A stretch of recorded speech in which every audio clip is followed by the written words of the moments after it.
Hello, everyone, and welcome to this episode of System Solve, the Balance Your Business series. So today I am talking to someone who helps entrepreneurs scale to six figures without burning out. And this is huge because a lot of us, one, get stuck trying to get to that six figures, and then we burn out quickly once we do it. So today I'm talking to Celia Meisel, who is a fourth generation entrepreneur, and she's had a 20-year career being an entrepreneur as a trainer, a mentor, a teacher, a coach, and she knows what it takes to scale your business without burning out. So thank you so much for joining me, Celia.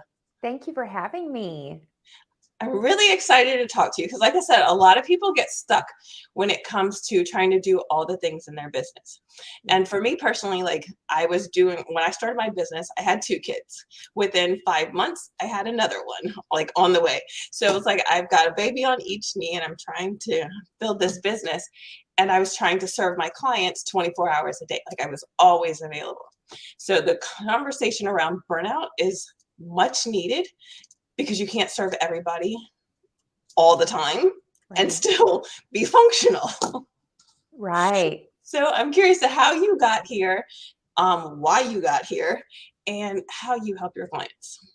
Totally. Yes. So I got here from multiple burnout cycles throughout the years. First in 2013, when I was working my first business, I was going 7 days a week, usually didn't even have a day off. And then when I did have a day off, I would just want to lay on the couch all day and I would feel so guilty because there was so much to do. Yep. And I had no concept of doing it any other way. It was just go, go, go, go, go. And so when I had my burnout, I had a literal health crisis and I couldn't keep going the way that I had been. Like physically, I couldn't. And then as I kind of restabilized and got into doing online business work, because my first business was in person, I had a music studio. When I got into online business, I reached a couple more burnout cycles. And at that time, it was more about always being sort of on mentally, where I didn't know the difference between business development and self-development. So whenever people say, hey, having a business is the greatest exercise in self-development that you could ever do, I say yes. And doing business development and working on your business isn't self-development at the same time. So I learned the hard way of having to really separate the two, that there's that time where I go care for Celia, and then there's that time I go work in and on my business. And it was really in the streamlining and systemizing things and simplifying things, and then being able to delegate out to team members that I was able to start to free up time and bandwidth for myself, so that I could enjoy life more and not be stressed out and worried about the business all the time. Yeah. So that's the quick rundown of my journey. And what I do now with my clients is I help them with their kind of their overall strategy of their business, especially when it comes to systemizing their launches, their events, their sales processes, and then also looking at how does the back end of your business support you? Is your client fulfillment process in track? Are you delegating things to your team? Where are the bottlenecks inside of their business? And how can we clear those up so that you can have this free flowing, ongoing customer, I don't like to use pipeline and prospect. I have a lot of sales experience, but I really try to use human words. So, to make sure that you have pretty people, amazing clients flowing into the business. And to me, prosperity comes in through the selling in particular. That's how the money is made. So that's a little rundown of what I do with my clients. Awesome. So one of the things that I heard you say that really stood out was the transition from going offline to online. That is one of the hardest transitions that nobody explains. They're just like, hey, if you go online, it'll make everything so much easier. And that's not usually the case. So how did you navigate that? Once you realized that there was a difference? Yes. Oh, that's a great question. So I'll first say that I accidentally got online. I was starting my second business, and this woman in my area said, hey, there's this business coach you should meet. And I said, okay, I'll talk to her. And so she was a startup coach. And while I was going to set up another in-person studio and have an in-person office for this business. And it was an energy work business doing sound healing. And Mhm. so she was going to help me set it up. And so when I started working with her, I ended up hiring her. It was all online.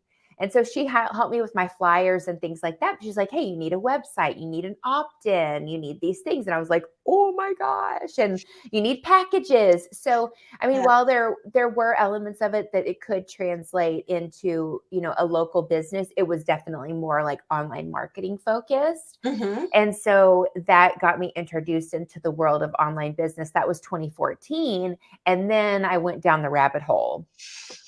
You know how that Nice. is. Signing up for courses, joining Mhm. Facebook groups. I mean, the online world was like very different in 2014 in terms, especially like the landscape of like being in Facebook groups Yeah. and organic traffic on Facebook was really easy. It was easy to meet clients. I mean, it still is now, but it was totally different then.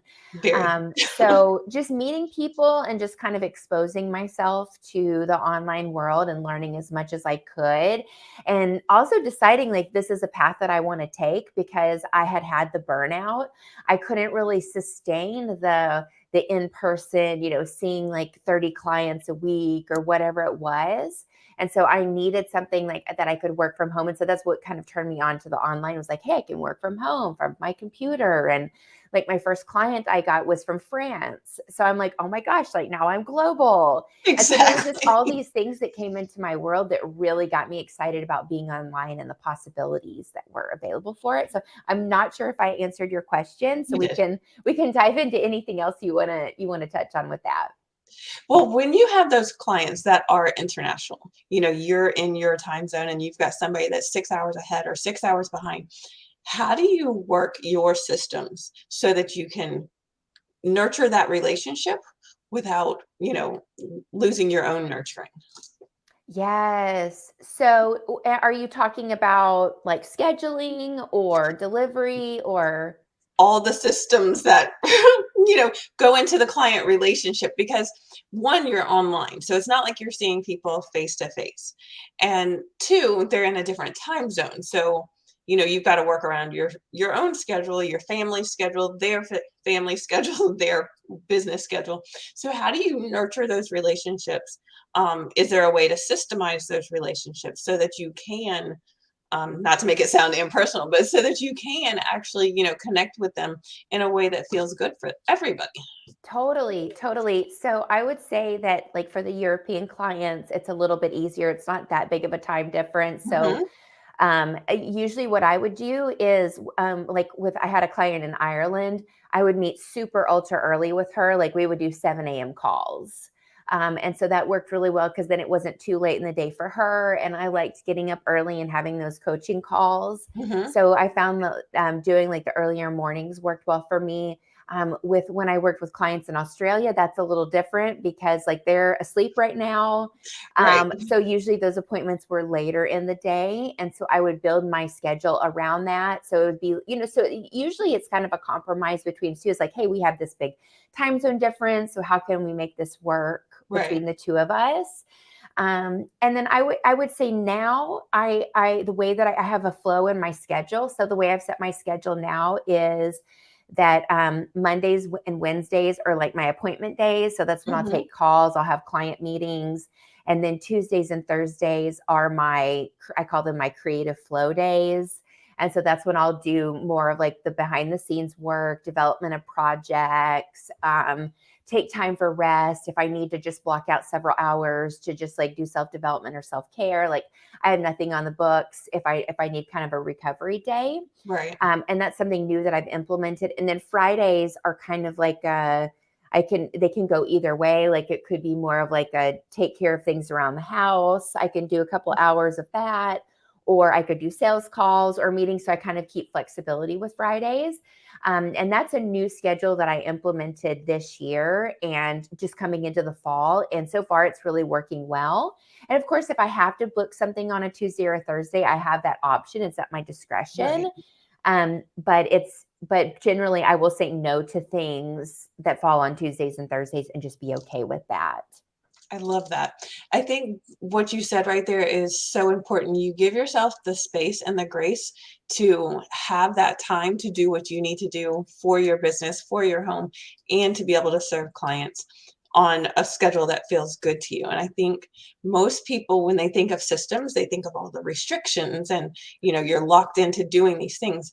And I feel, this is my personal opinion, and I've seen it a million times, systems give you the freedom to live the life that you want. But you also mentioned sales and sales calls. And so I know this is where a lot of people forget, like they have to get on 100 sales calls, and, there's this inauthenticity to selling these days. And I think it's slowly shifting back to the way it was in 2013, 14, before all of the big gurus came about and told us different ways to do things. Um, but how do you systemize your sales so that you make the best impact on your business without feeling like slimy and salesy and all of that? Oh my gosh, yes. Yes. And it's really interesting because we're kind of at a time now where, there's so many, especially like so many women and spiritual women have businesses and successful businesses that they're Mm-hmm. kind of redefining selling, especially like on Facebook. And so there are groups of people that are still kind of keeping like the old school kind of manipulative tactics, like those are Right. still going on. But then you have like these heart-centered people who like genuinely care about the person on the other side. Like they're just not in it to get Mm-hmm. the deal, but they don't always know, like there's like some mindset friction around, or I would even say dissonance of like, I don't want to be salesy, but I want to help the person. And they don't really know how to like pull that apart and just show Yes. up. So number one, my number one suggestion for anybody and everybody is put the relationship first. This is a human being on the other side of the computer, Yes. and they are a person and they have a life, and get curious about them.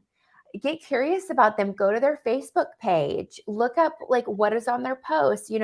I know even for me, I kind of had this attitude for a while and it didn't serve me, where I had built out my sales process. I had my sales call and I had everything, perfectly polished. Mm-hmm. And, people would just come through and it's sort of like, well, I have the sales process and you're coming to me and blah, blah. And I just kind of had this attitude. And yeah, people bought, but it was like, I'm getting into a relationship with these people, and it's going to go better for both of us if I actually know them, like beyond like the application form that they filled out, Right. like and all of that. And so I take time now to like really kind of go to their Facebook page and get to know them, or their LinkedIn or their Instagram, wherever they are, read about them, like get curious about who they are as a person. And it just makes the experience like so much better. So that's like my number one tip. And then of course you can systemize that. You could have your VA you could say, okay, do they have kids? Do they have a family? Where do they live? What are their hobbies and interests? What is their business? So you could have a VA or a team member like go do the research Mm-hmm. and bring it back to you, and then you review it and you just give them all of the things to look up, and then you kind of do the review of all of that information on your own. So that's kind of like a tip that you could do if you didn't want to do it all yourself. That makes sense. Once you have them in your, for lack of a better word, pipeline, Yeah. but once you have them in your orbit and you're serving them, how do you continue that process without being on 24/7? Because I think that's where the burnout comes in. It's like you don't want to disappoint anybody. But like you said, when you need that point and you take a break, then you're feeling guilty because you had to take a break. And it's like, okay, you have to have the balance. So how do you systemize it so that you do have a balance? Well, I think the first thing is like transparency about like, hey, this is how I do business. So I'm very transparent. I write a lot about my systems and what I'm doing and how I'm utilizing them. And so my people know that I have a certain amount of structure that I bring in, but they also know that I love to go play. Like my husband and I, we do a lot of like backcountry camping and exploring Nice. nature, especially in the summertime. So like we go off grid. And Mm-hmm. so I've learned to bring that into just like into my personal brand. It's like, hey, I'm structured, but I love to play too. And so when people come in, they already know that about me, but I'll also bring that into my communication. Like, hey, this is how I do business. So I'm glad you asked this question because there was something I didn't get to share earlier. And that is not giving like 24/7 unlimited access.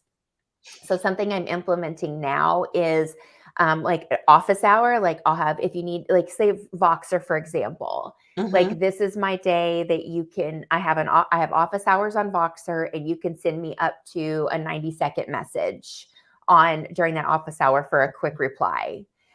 So things like that. I mean, we can call them boundaries, but just like kind of knowing like what has caused me burnout in the past, Mm-hmm. and then creating a structure around that. And for me, like the 24/7 access to Celia with unlimited Voxer and 15-minute messages and all of that, I don't think it really served the client because the client needs to learn how to get their own answers. And also, it didn't serve me either. So that was a lot of the systems that I put in place are from learning the hard way. So anything that we're talking about is like, I probably had a burnout or like a traumatic incident that happened that caused me to put the system in place. That's generally how it works. I It mean, is, that's when we get the best answers, right? right? So let me ask you this. When you're going from, I hate to say it, but like a basic business to the elusive six figures, and I say basic in like the most sarcastic way possible, but when you're going from your business as it is, as you know, when you start and you finally get the momentum going, how do you shift so that six figures doesn't burn you out? Because a lot of times, or many times, that transition, that flame, that spark will burn you out like quicker than anything else. So once you make that transition, do you do something differently to maintain, or is it just more delegation because now you're at that point? Yeah. Oh my gosh, that's such a good question. So I'm going to give this answer from a couple angles. Number one is if I could go back in time and redo things, how I would advise someone to do it. And then definitely I can talk about the burnout prevention and the kind of like leveling up process. So Mm-hmm. the first thing is like starting out as a solopreneur, as a newbie. Um, I would say number one is start to document things as you go. Like actually start to like build your SOPs for yourself. And because what happens is you get those repeat tasks, and I'll tell my multiple six figure business owners is this very same advice, even those who have teams, because there's still things that we're doing on our own. Mm-hmm. Get the steps out of your head and document them into a process and store it somewhere where it's easily accessible so that you have it. And so let's say that you're really tired and you have this email that you need to send out to your list on a Thursday night and you're exhausted. And it's like, well, I could just not send the email, but it's like, wait, I have this SOP I wrote for myself. I can just mindlessly go through the 10 steps to send it and it's done. So having the processes documented for yourself Yeah. really helps you to get out of that decision fatigue of like doing a task versus not doing a task. So that's like my number one advice, especially for somebody who's starting out. Go ahead and start documenting things for yourself. It also prevents like the shiny object and also helps you like from like, flailing all over the place, because a lot that happens to a lot of new entrepreneurs. Mm-hmm. And it also helps you to make like data driven decisions around like if a software isn't working for you, like, okay, I can change and I can modify my process. So that's kind of my number one.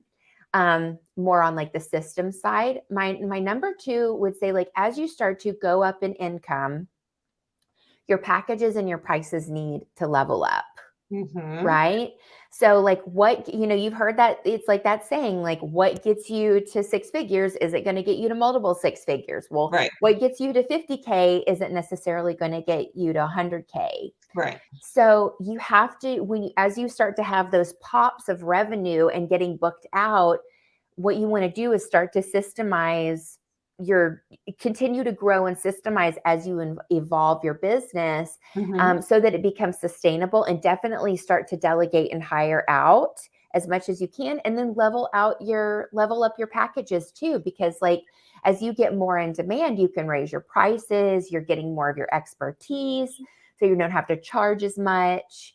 And you're not really dependent on that volume-based business. So it definitely Mm-hmm. reaches a point where you want to be more strategic and systemized, and look at like, what is my, how do I level up? That's the big thing. One of the things you mentioned in there was the mindset and, thinking that things are going to, what you've done to get you here is going to get you there. But I think there's also this mindset that keeps people blocked. It's like, I can't do more than this. I can't charge more than this. If I give more and I charge more, then I have to do more. How do you deal with the wrestling that's in your head on that one? Hmm. So, I mean, I would say number one, like, there's definitely part of that, I would say, is you probably want to get a coach that can help you to kind of see the structure of your offers and help you with that, so you kind of Hmm. get out of the mind trash. That's what one of my trainers would call it, the head trash. But then all, like, those are just thoughts too, right? Like, you don't Hmm. it's like, as you level up, your clients are probably going to level up, and you don't have to give everything in the kitchen sink to create the transformation. So this really kind of gets into like packaging offers, and that it's not about like all the stuff that you put into the offer. It's about helping the person to get to the end result. So Right. only putting into the package what is necessary to get to the end result, versus like all this information. Because I know that when you're on in online marketing, if you're going to like sales pages, and it's like, it's, for $14.97, as in like $14.97, and we're giving you, 3,000 of courses, and Right. 17 bonuses, you see that and then feel like, oh, I have to go do that for my business. But i'm Hmm. i'm i'm guessing that in this, your audience is more of like the service providers. You're not doing the online marketing, sort of high volume. You're working with people in a very personalized way, Right. and so they don't need all of that hype and stuff. They just need the service. They need somebody who's going to really be there for them, and Hmm. the support that's going to help them create the transformation. And anything that you're putting in that doesn't help the transformation, just take it out.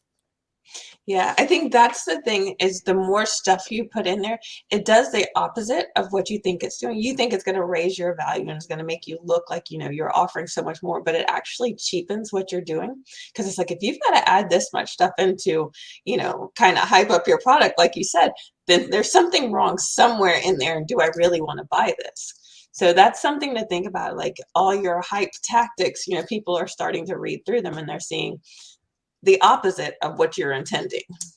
100%. And just to add to that, you Hmm. have to really look at where people are right now with, coming, out of the lockdown and like the intense pandemic era. I Right. don't know what we would classify ourselves as now, but just coming out of that, where screen time increased, and moms having to do, like you mentioned, virtual school with your kids, like Right. moms being online with their kids, and more demand. I would really encourage a less is more approach, because Hmm. the more you add on and the more unnecessary steps that you put inside of your sales process, inside of your marketing, the more decision fatigue that you can create for somebody. So really think about that less is more. And also, when you're working together, not overwhelming your packages and programs, because if you're just overwhelming people, like, they're going to feel weighted down. So really think about a less is more streamlined approach for everything that you do right now, and people will just notice that your space is very refreshing compared to what they see everywhere else. Yes, people are craving minimalism right now when it Yes. comes to marketing. Yes. Oh my gosh, Celia, thank you so much for joining me for this conversation and for all your wonderful information. I think burnout is one of the biggest problems that I've seen when it comes to the people that I work with. It's burnout followed quickly by, mindset shifts. And you have covered all of that in this Good. one conversation. So thank you for that. I know you mentioned that you have a free gift for those people that are listening or watching. So would you like to tell us about that? Yes. I have a free gift, and it is a cheat sheet of 9 mindset mantras to fast track and be a multiple six-figure CEO. And it's there are mantras, affirmations that you can say to yourself to start thinking about that multiple six figure version of you. And also it's embedded some of the techniques that we talked about today, like allowing yourself to have team and systems and take Yes. time off and everything. So I'm always kind of tackling the burnout piece. And I will mention that because you mentioned burnout, I have something in development now, which is it's a very low cost audio course called Prosperous Productivity. And I actually teach my whole process for how I healed burnout using self-development. So if you sign up for that, for that free cheat sheet, you'll get notifications when the Prosperous Productivity is ready, especially if you're dealing with burnout. I've got you covered. Wonderful. That Yeah. is amazing. So thank you for that. Yes. So again, I want to thank you for joining me today for this awesome conversation. To all of those watching or watching on the replay, I thank you for watching. I invite you to go listen to the podcast for even more on these topics. Don't forget to like, subscribe, share. Let everybody know what we're doing over here. Again, Celia, thank you so much for joining me. All of her information will be on the show notes, so don't forget to go to permissiontoleap.com for that information. Thank you Thank so you. much, everyone. Bye. Bye-bye.